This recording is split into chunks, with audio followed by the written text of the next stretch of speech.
Healing the whole man is never just one thing.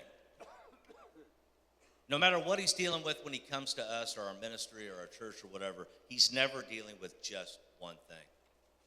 Now, most of us are in a particular ministry or whatever because it touched some trauma, some experience, something in our lives, right? That's true for me. I lost 2 kids to abortion before I was 22 years old. And so Almost Daddy made perfect sense for me to serve. But the funny thing is, if you would have asked me 4 years ago when my novel Almost Daddy, The Forgotten Story was published, what it was about, I would have told you it was about a young man whose girlfriend has an abortion when he's in high school and the pain and stuff that happened because of it. I would have told you it was about loss and confusion and shame and grief and anger. And that's true in part. But there's so much more to the story. See, our protagonist, Ben, we don't get a lot into his backstory, but we do know that his parents are divorced, so his dad was gone, fatherless home, right? We know his stepdad was nobody's bargain, and he was gone too, and we know he had no relationship with God. And then the abortion. So there was already a lot going on in this kid's life. By the time Ben became curious about God and about recovery and healing, a decade had passed since the abortion in high school. So that's 10 years of bad decisions, pain, and more grief, and further separation from God.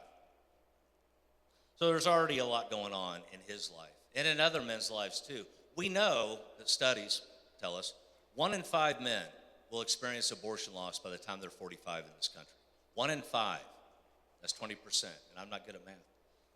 1 in 5 men will also experience physical abuse by the time they're 18. And 1 in 7 men will experience sexual abuse by the time they're 18. My point is, we know these guys. And some of us are these guys. These men are in your church, they're in your ministry, they're at the ball game, and they're at the local pub. So by the time a young man reaches adulthood, there's already so much going on. Men are hurting in our society, and we're missing it. I read a stat the other day. 12 men every day in this country lose their battle with mental health and take their own life. That's every single day. So the danger comes with ministry leaders when we focus on our own lane so much that we miss what the men we're trying to serve really need. So I got 3 things I want to talk about for how to heal the whole man. The first thing is meet men where they're at. Often we get wrapped up in what we want to tell them. We want to plug them into this program, give them this book, get them in this group, whatever the thing is, right? But how do we know what that guy needs? We have no context. Well, we have to ask questions. We have to ask good questions, and we have to truly listen. And we have to be prepared to connect that man to his what's next. In the course of facilitating men's abortion healing groups, guys often get in touch with something else, anger, addiction, whatever the case may be. See, a guy starts feeling a little bit better, and then he notices something else in his life. It's kind of like if you guys are into sailing, you scrape the barnacles off your boat, right? And then you find a crack in the hull, and then you patch the hole, and then you find out your bilge pump doesn't work, and so it goes.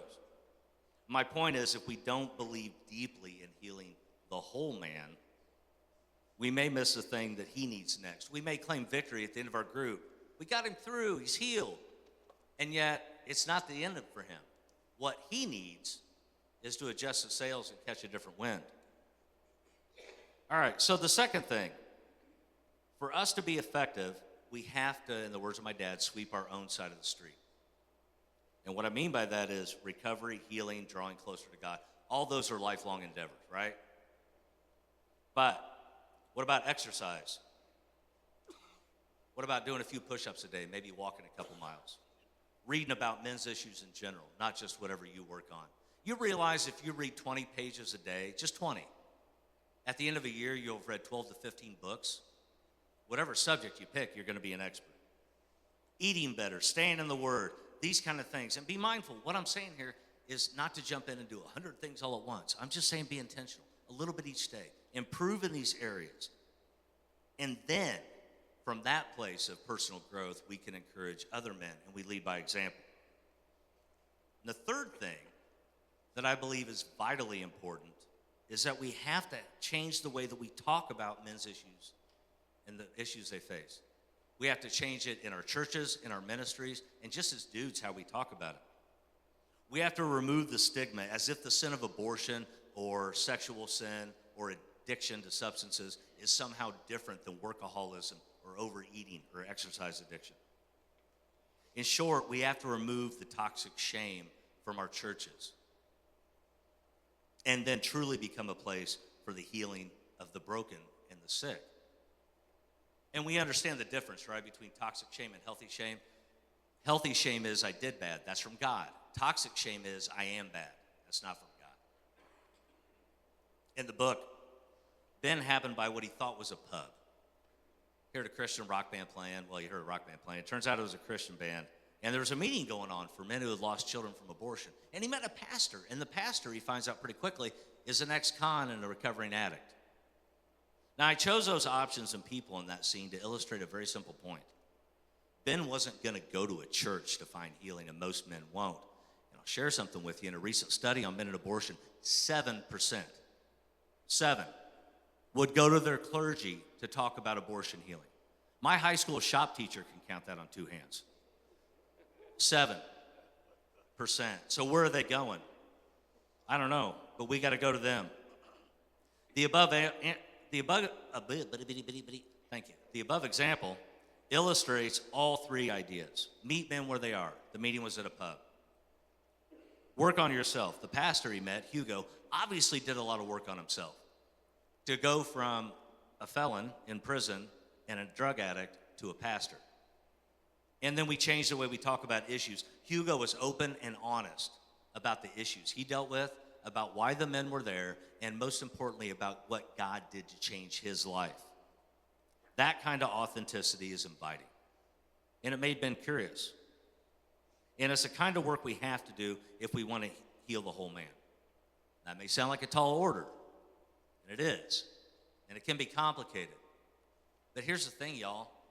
It ain't hard. It just requires us to be intentional and deliberate in a few areas that we may not be just today. And that path, I would say, is how we learn how to heal the whole man. I guess my final word is that if you truly want to help men find healing in any area, realize it's never just one thing. Realize that the greatest service to any man, whomever he may be and whatever his issue is to take the time to work with him authentically, vulnerably, and to work on your own self-discovery. We truly listen to understand his particular needs. We do the hard work on ourselves to become truly authentic, and we change the way we talk about mental health issues in men. If we can all practice these in our ministries, we'll change men on a deep level and help them find the relationship with God they were born for. That's my time. Thank you.